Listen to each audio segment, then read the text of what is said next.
And with me today is Valerie Willis, who's an author and a co-founder of Four Horsemen Publications. And we're here today to talk about how open mics changed my writing. I see you And have part Valerie B wrote on the the brain. title to this, so Valerie has to tell us how open I mics have to changed tell her you writing. guys. Valerie? So, okay, we've all been in this dilemma where we're just trying to find our local tribe, whether in person and stuff. I wasn't necessarily looking, at this point in time, I wasn't necessarily looking for a critique group per se, but just a means to share my work, experiment my work, um, and just get some more instantaneous feedback in a different sense. And someone had recommended, I was at a gathering for National Novel Writing Month, and someone had said, hey, there's this open mic group that's been around for years, you should give them a try. And I was like, man, they're in my backyard practically. So I started going, and I was pleasantly surprised. One, I was surprised because of the content and local authors and local talent was very interesting, and I was getting exposed to things I don't necessarily read or would choose to read, but hearing those little snippets was a little eye opening. So I was now picking up things, and I finally got brave enough, and I said, okay, what was it? I think the first thing I read was more literary because everyone else was more literary, right? Yeah. So I ended up reading a short story I had written called Memories of Orange Groves, and it's sort of like it was a writing prompt that I wanted to use all five senses. I had to rotate between all five senses, and it was basically an ode to my childhood with my dad, romping around in the orange groves and stuff. And of course, everyone was just like gushing over it. So it was this nice, like, well received thing. They're very kind. Um, and then I read another piece the next time I went, and the main guy, Jeff Rambert, pulled me to the side, and he says, I'm going to give you a bit of advice. And I had never thought about this. He says, before you read your piece, he says, try altering it to be read out loud. He says, a lot of us write, he says, you publish. He says, so he says, some of these guys talk about eventually publishing. He says, but you're published. He says, so you write your content to be read. He says, but it's not the same as being read out loud. And he went through, because I had printed it out, and it was testing material. He says, I would change, and he made recommendations, right? And it really, ever since that day, I really started re-looking at how I write. And I've also noticed, especially with book talk, right, how other authors have also sort of subconsciously picked up on this, is that we've now come to a point as writers where we're changing how we write with audiobooks and being read out loud in mind. And it changes how you write that prose, because now you're thinking about how it bounces out of the mouth. Will it be understood read out loud, and things like that. Like, I used to intermingle my internal dialogue within the narrative, and now I break it out where it's almost like its own dialogue tags, because I want to be able, if I read out loud, I skip those parts because the context still hits the same. We're just now seeing it in a different way, or presenting it in a different way. So it's very interesting. What are your thoughts, Erica? My thoughts, it's funny because ironically, going to an open mic, which I did with a group called Wordier Than Thou. It's a nonprofit in the Tampa Bay area back when I lived down in Florida.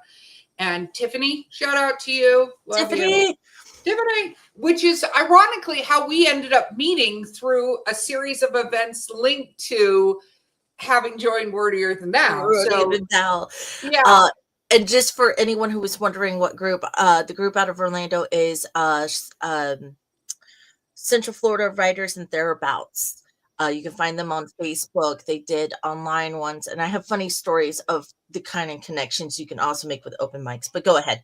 Yes, no, totally. And so I met a lot of people. I even met a co-author that I write with through Wordier Than Now.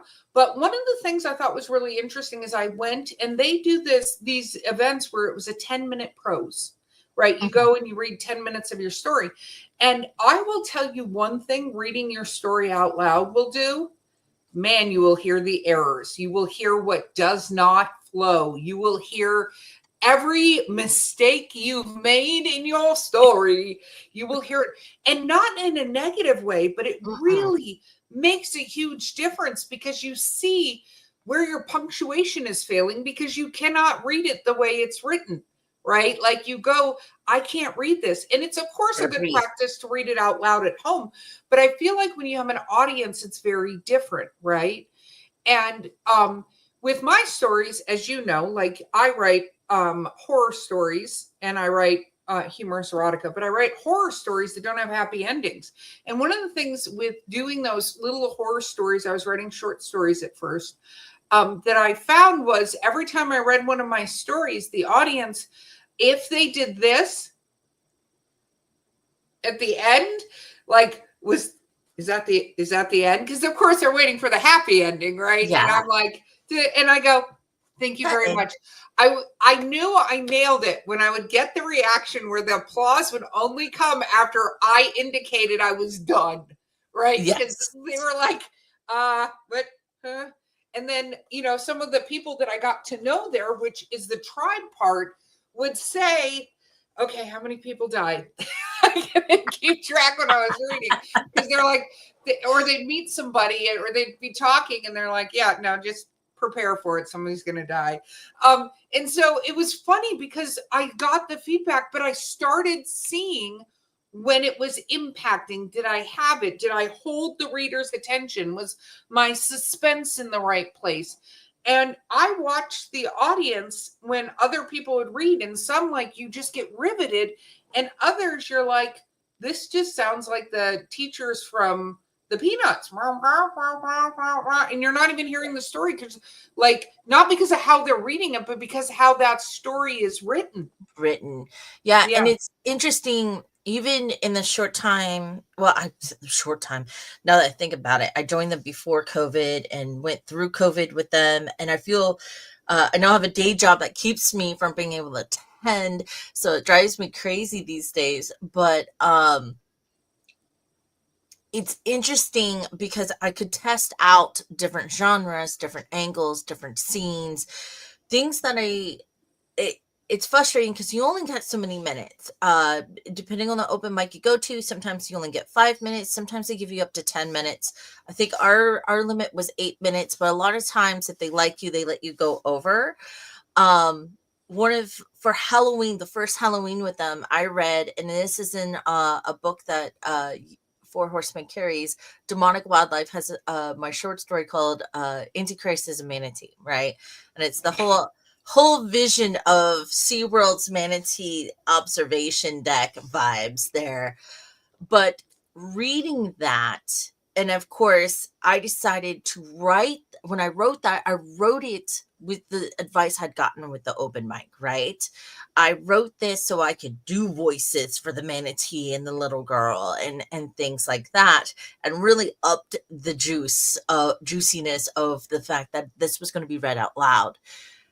And to this day, everyone loves that story. And when I read it for the first time, to hear that cafe, it was a cafe bar called Stardust over there, Stardust Video and Coffee over in Orlando by Lou Gardens. And to hear that building go quiet and people giggle and go, ooh, like just to hear the audience react to the things as I was going through that story. And now I get requests to do that one at the open mic for years afterwards. But the other thing that open mic group does and has done for me is they also challenge me. They'll put up a challenge. So one of the challenges, I know you love this story, was that we had to read something we weren't comfortable reading. And and to ensure that everyone was genuine with their pick, I need to prepare the audience watching right now that Valerie's about to turn a different color. Let's I'm gonna take a sip of my coffee. Let's go. All right.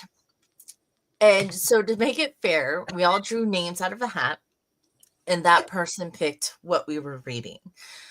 And I didn't know what I was reading until I got there, and I get there, and I believe it was Tanya that got to pick for me. And at this point, this one was at the Copper Rocket. We did themes every night, and she says, "You're reading that saucy scene from the Oracle, where they break the vanity." And I'm like, oh no, I have to read one of my saucy scenes. Now, granted, Cedric's like heat level 3-4. The language is dumbed down, so it's safe for reading at an open mic, but it's very clear what is going on in this scene. And I get up there, everyone is like gathering up, like moving their chairs closer. I said, "Oh, you guys suck." And I'm like, "But I can't face you. So I'm going to turn around and face the corner, and I'm just going to focus on just reading this scene. Let me know when my 8 minutes is up." And they go, yeah. I realized I had been reading for almost into the chapter. And I write really long chapters. They're definitely like 12-minute plus reads if I read the whole chapter, most of my fantasy novels. And I realized the guys who were playing pole on the other side, like the whole bar has felt so like the music and jukebox has been turned off. Someone coughed and it startled me because it was so loud. And I finally turn around, and of course my face is red. And all the staff are leaning against the closest part of the bar. Like everyone's listening. So this intense scene in the third book of the series had gotten, and the guys are leaning on their pool tables, and they're like, "No, keep going."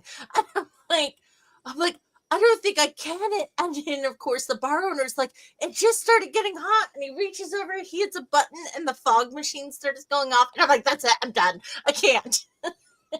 You guys got more than what you were supposed to. And I love that, because me and you, I tease you all the time about reading the saucy scenes, because I write erotica. You write erotica under Honey Cummings, throwing that out there for anybody who's listening.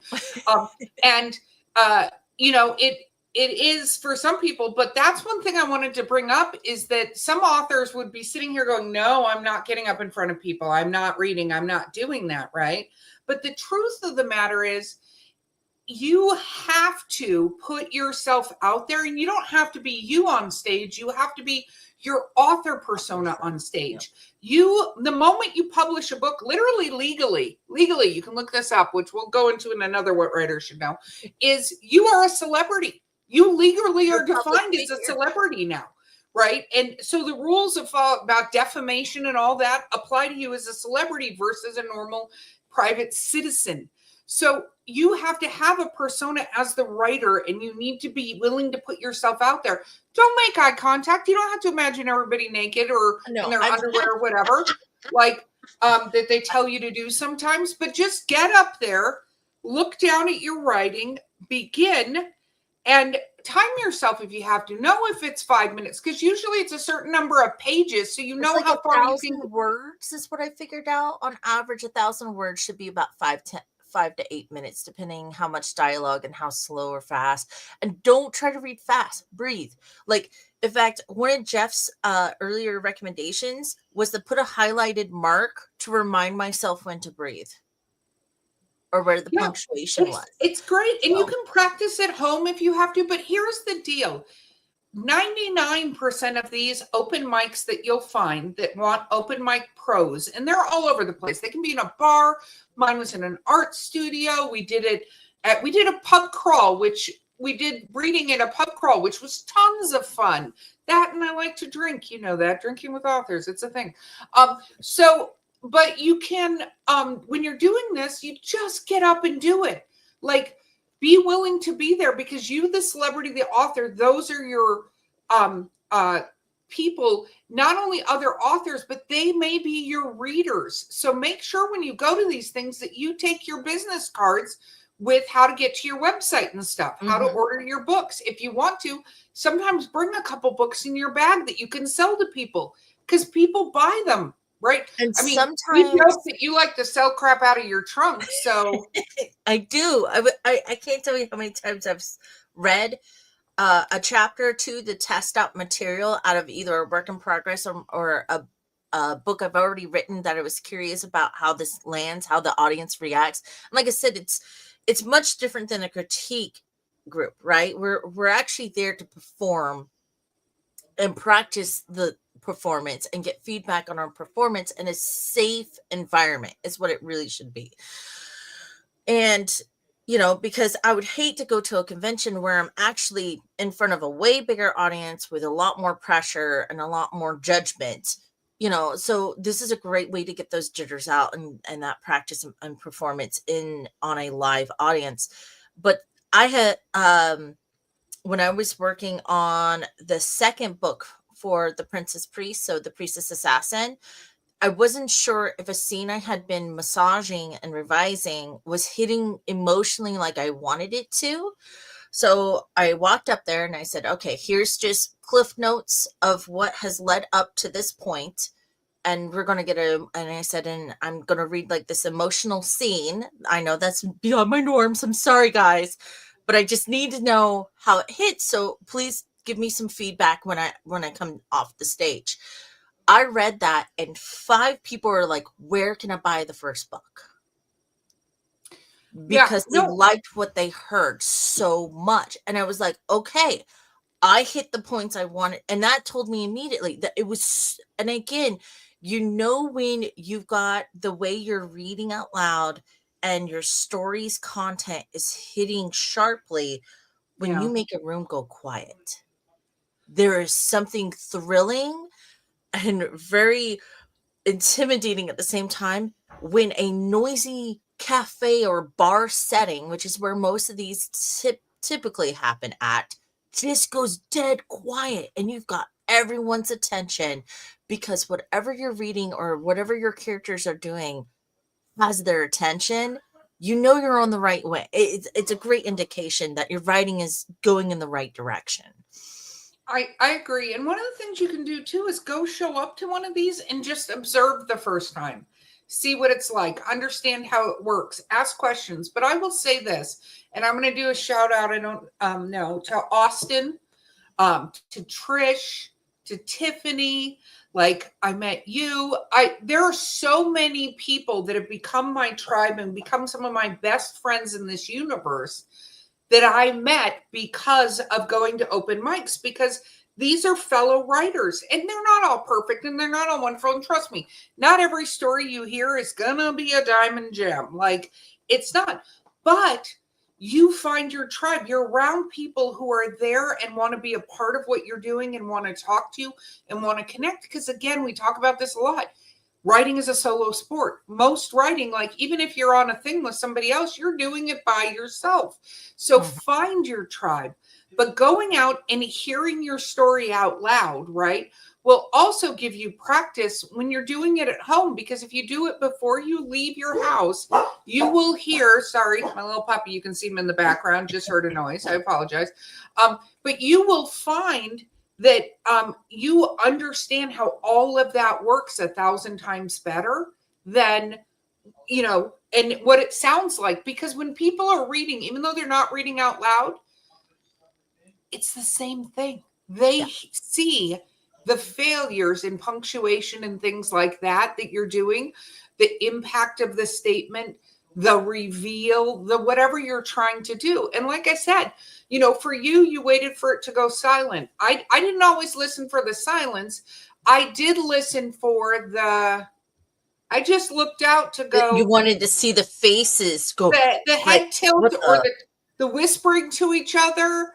I wanted them to have the what the F just happened look on their face. When I did that, I knew I did it. I knew my story had the impact. That moment had the impact because they had the look on their face like, did that just happen?